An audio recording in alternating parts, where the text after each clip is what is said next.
Alright, so in this video I'm going to be going over all my Fire Mage macros that I'm using currently, and I know that you guys have been asking for it for so long, and I'm sorry that this video took so long to get out, but I finally killed my laziness and got right onto it. So in this video, all the macros that I'm showing, I highly suggest you use all of them because they're very helpful and it makes it really convenient to PvP with.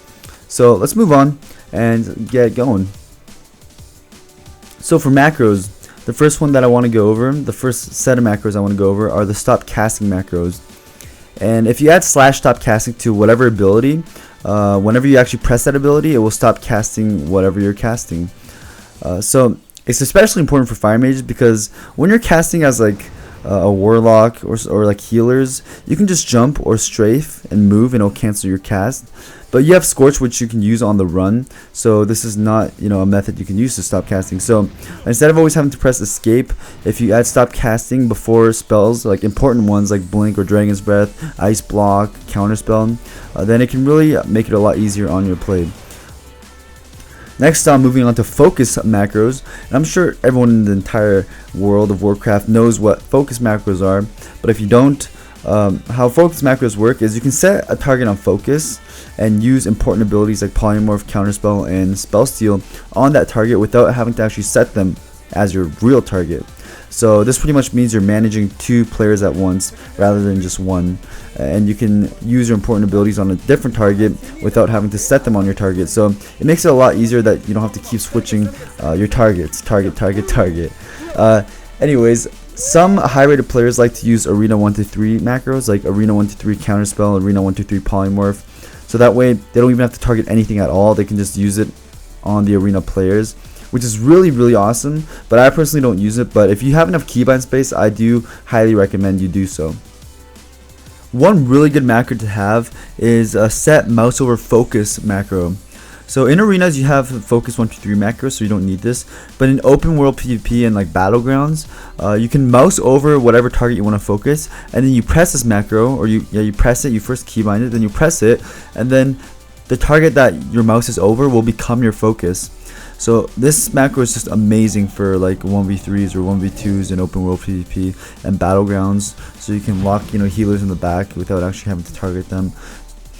I also have a cancelaura ice block macro, so whatever spell I add /cancelaura ice block to, it will take me out of ice block. So say I'm sitting in ice block and I want to come out preemptively, then all I have to do is press my Inferno Blast and it'll bring me out and I'll get my proc. It's very simple.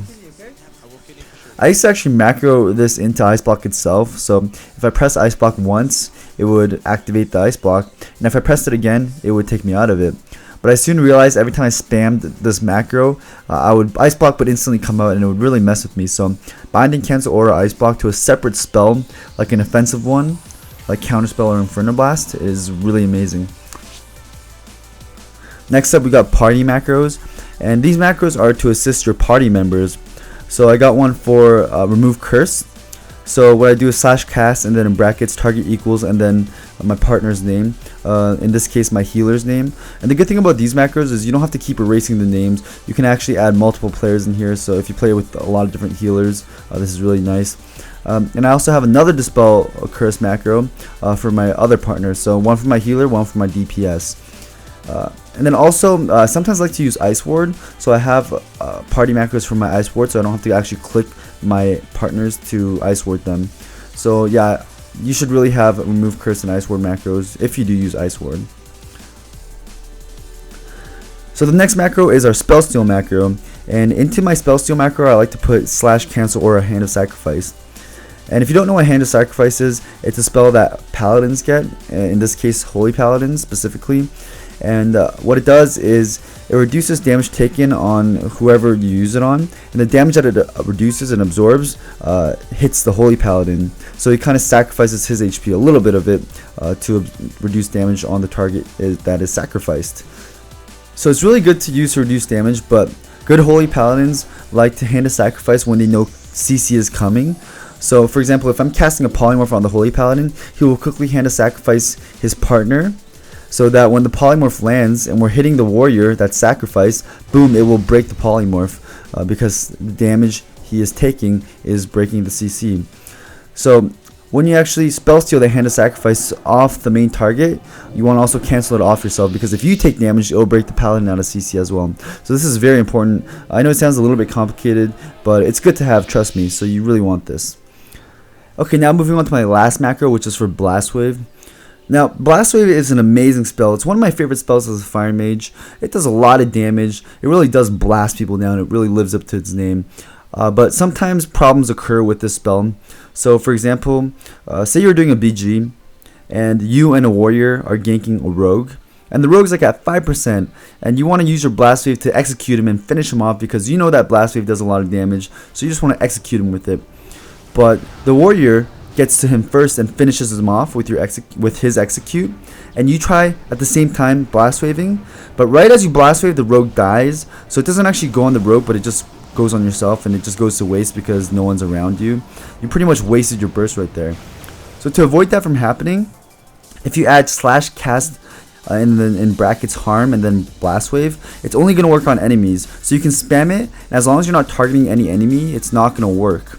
So this is really good so you don't waste your blast wave, like I said. But I know sometimes you want to use it on yourself, so conversely I have a macro where you can use it on yourself and have it binded separately. So if you really want to use it to knock people out, or just use it on yourself, then you can. Anyways guys, those are all my macros. I don't have any advanced like one-shot Swifty macros or anything like that. These are all the ones you need, honestly. You don't need any more crazy macros than this, other than maybe like Arena 1-3 ones. But yeah, hopefully this video helped you out. I know you guys have been begging for macros for so long. If this video helped you out, feel free to leave a thumbs up down below to let me know you'd like to see more guides, and also leave suggestions and other requests down in the comment section below, and you might be the lucky winner and I might choose that video idea next. Anyways guys, enjoy, and I will see you next time.